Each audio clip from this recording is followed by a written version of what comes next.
Welcome to being Sean Gibson's show, BSG.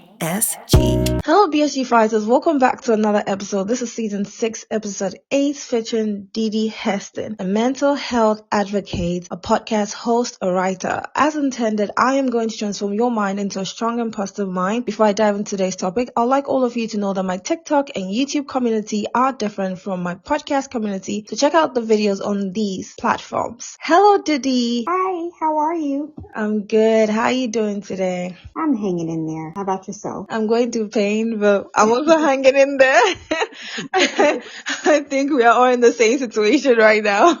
So can you tell us more about yourself? I am a mental health advocate specializing in minority communities. I started my platform in 2014. I have started out as a blogger and now I speak at conferences and I have a podcast called Breaking the Mask of Depression and just, trying to get the word out there and trying to get our community more involved in their mental health care. That's amazing. And today's topic is titled Breaking the Mental Disorder Stigma. It really fits into everything you do. And I'm glad to have you here to have this discussion because this is a very critical and important topic that should be spoken about and the world should come to terms with and understand because we as human beings, we are so different and the brain is very complex. So before we dive into the topic of discussion, I'll be sharing 2 top rules inspired by Tyler Perry. The first one is don't stop believing. It took years before most successful people broke through. It takes time to build your life. So no matter what, don't stop believing. And number 2, never despise small beginnings. All right, now let's dive into our topic of discussion. Didi, why do you think people shy away from mental related issues? I think it's a combination of things. I believe that shame is involved. Yeah. We're taught to be quiet about those type of things. In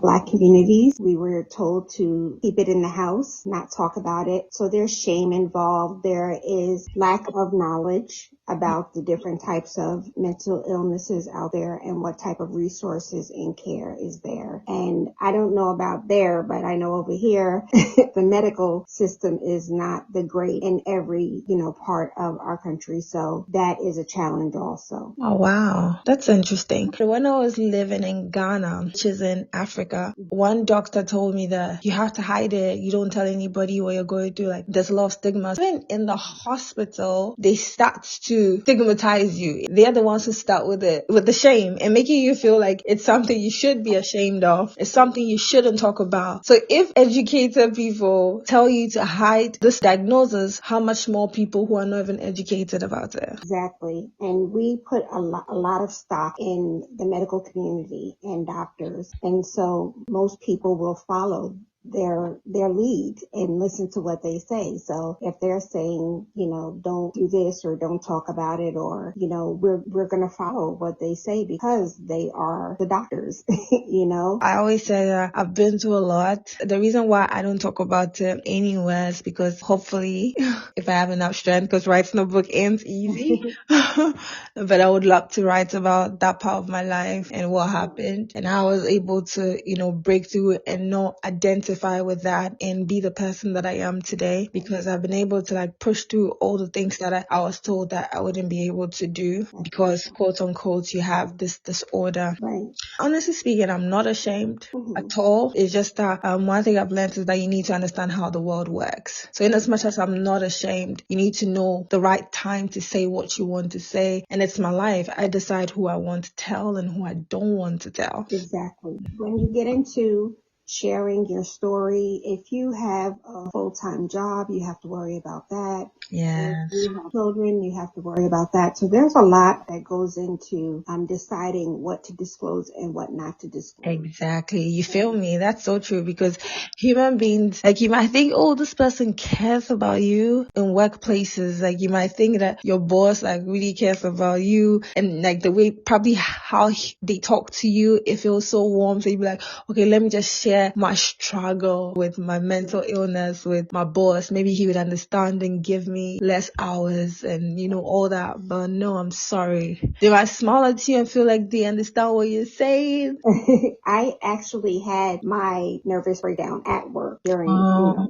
during my working hours. But leading up to that, I was approaching my breakdown or going through it for about a year. And the doctor, put me on leave a couple of times, but that's when it started to get out that was what I was going through. Yeah. And like you said, it was used against me, shame me. It was used to ridicule me. Oh my God. You do have to be very careful when it comes to those settings. It's quite unfortunate, but you do. It is. You have to find a way to make things work for you. Either you change your job or you don't even say anything at all. Right. So what would you say to re-educate people on the relevance of therapy? Because most people do not take therapy seriously.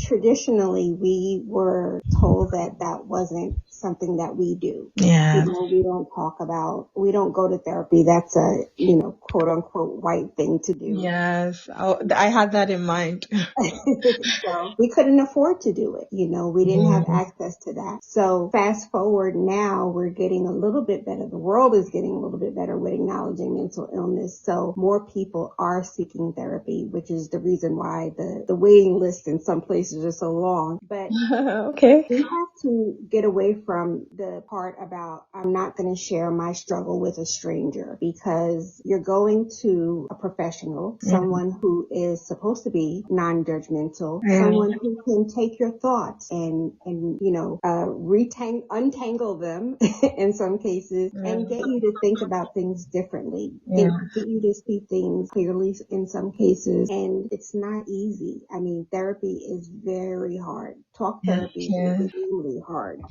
It is. To be prepared for what is uncovered, but that's not something that we should be afraid of, because the more that we share with a professional, the more we heal and the better people that we become. That's so true. Yeah, I think that's how we should start thinking about it going forward. Self-care is the buzzword now.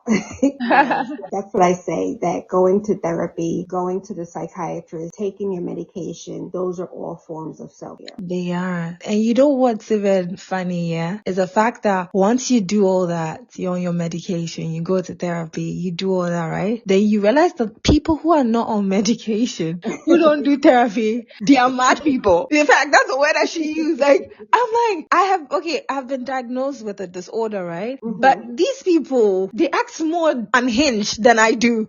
In fact, I act like, really calm and normal. When something isn't favoring me, I just detach myself from it because I protect myself and my mental health a lot. But aside that, like, the actions of certain people, it baffles me. Just recently, 2 days or 3 days ago, I told the guy that, do yourself a favor and go and see a psychiatrist. Right. It was so weird. And I'm not even saying it to shame him, but like, it's actually true. Like, you actually need a psychiatrist. This person will be around people for years and they'll think, quote unquote, it's his personality.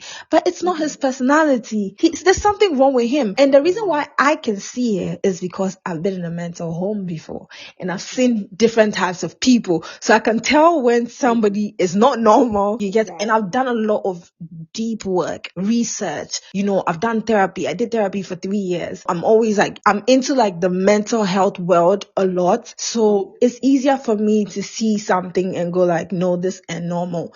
That's one of the reasons why I've been able to also progress in my life, because when I meet certain people who not just look but behave unhinged, it's easier for me to tell the pattern, because somebody being a psychopath, somebody being a narcissist, all these things are disorders. They are mental disorders. They're not normal.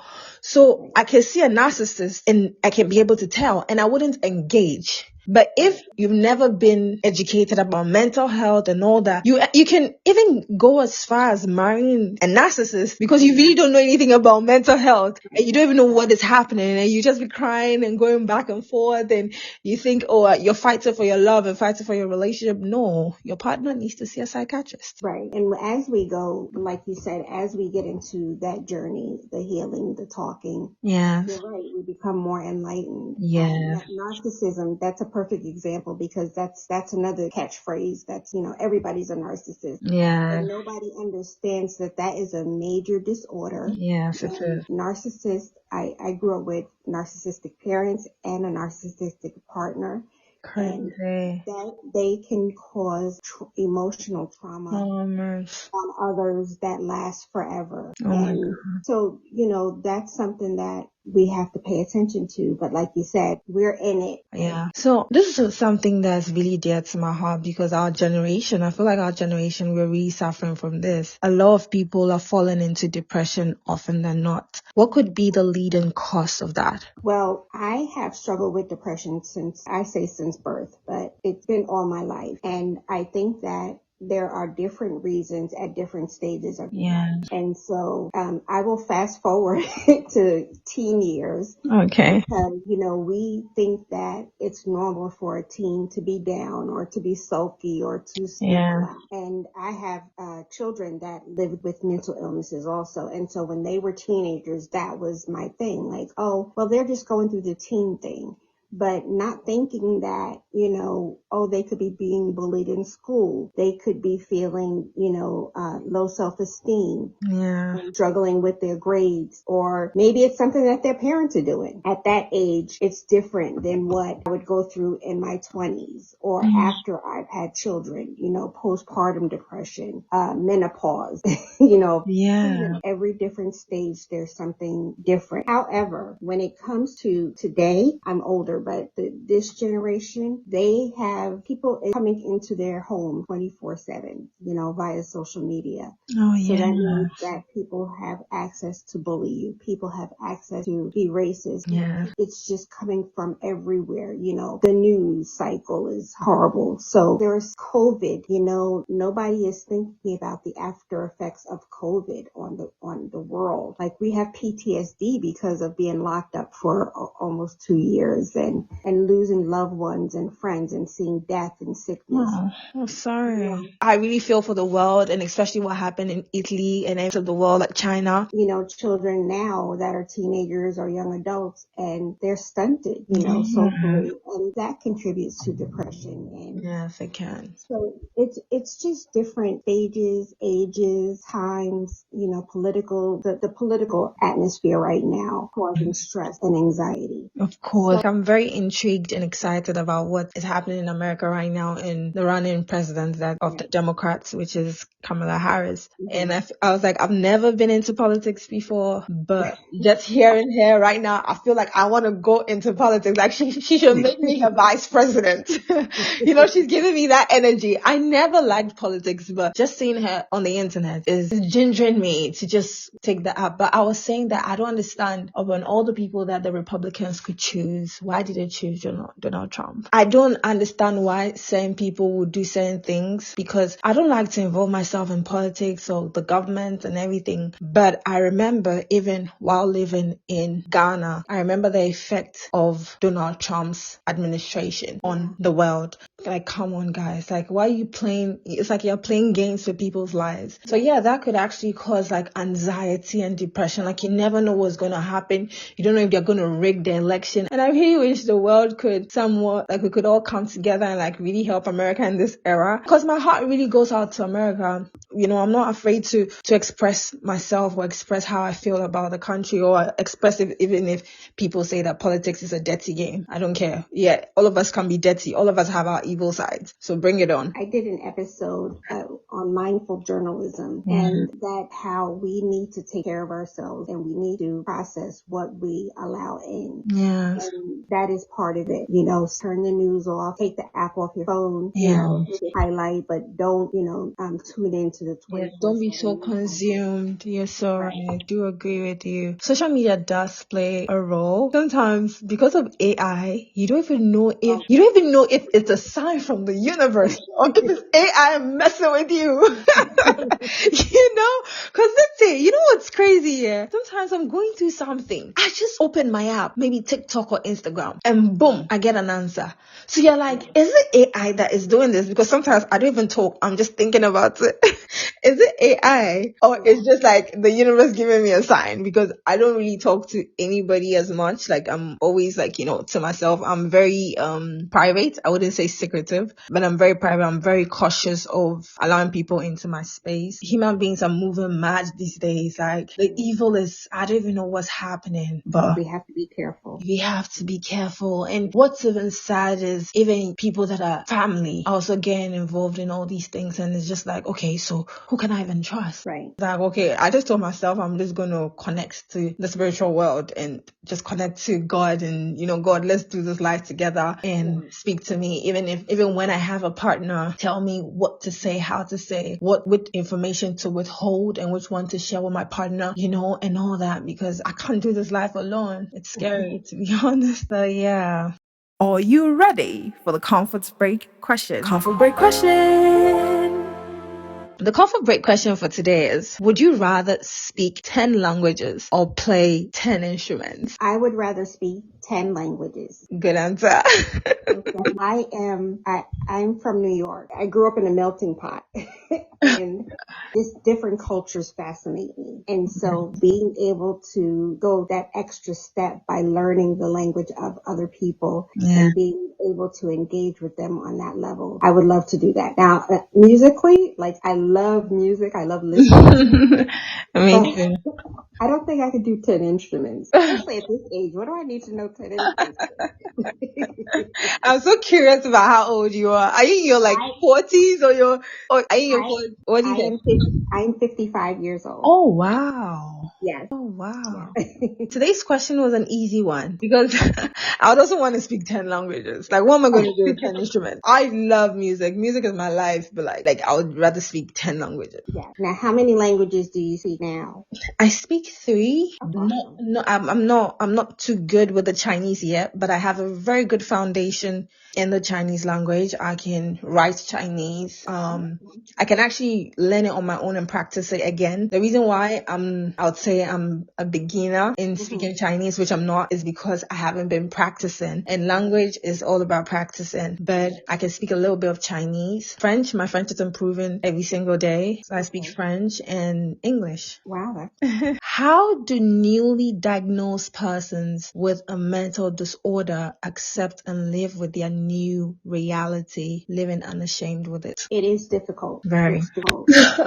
It's even if you have a physical illness that you have to, you learn that you have a physical illness that you have to live with the rest of your life. You have to take medication or go to, the doctors vigilantly. It's all a part of an adjustment. It's an awareness. It's a change. You have to change your thinking. Yeah. But it's very difficult, especially when there's medication involved. I don't know.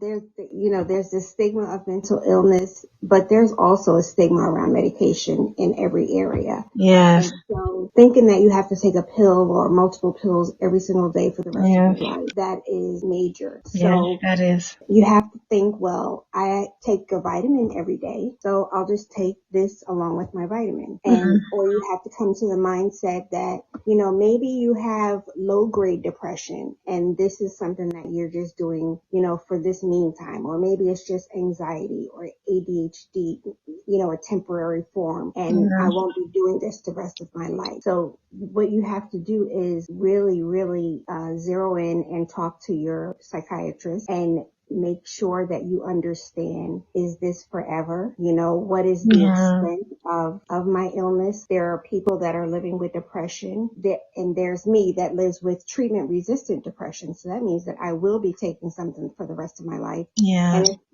and it doesn't work. It's like having a terminal illness. But that's the thing, that the medication is not to heal you, it's to manage it. Yeah. So like what you have is forever, but the medication is just so that it contains, what you're going through, and you're able to manage the situation. Every single person is dealing with something. And I love the fact that you said normal in quotation mark, because in fact, nobody is normal on this earth.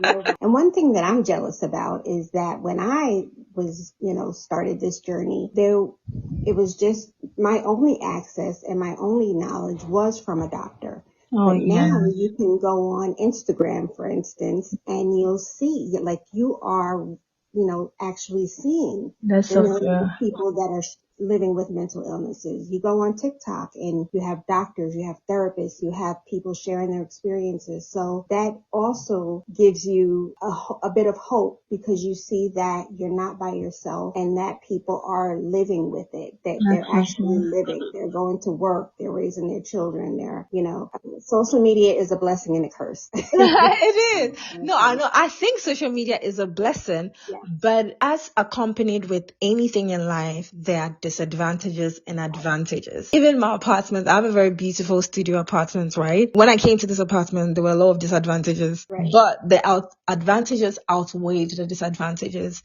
And I decided to just live in it like that. And I've been enjoying myself, in this place for over a year now. Honestly speaking, you're right. Thanks to social media, I was also able to learn a lot. The tool I used to Right. have all the information that I needed. So if you could encourage someone right now who's dealing with a mental issue, what would it be? What would you say? I would say that you are perfect just the way you are. There is nothing wrong with you. You are just adjusting to a new life, a new lifestyle, something That's true. different. And as long as you take a baby step every single day, then my tagline is you're a superhero because a baby step is a step. So that's what I have to keep telling myself every day. And I would share that, like with my children and with people. Anything that you do is a cause for applause because you did it. You took a step and you didn't give in to it completely, So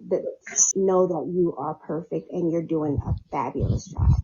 That's beautiful. Thank you so much.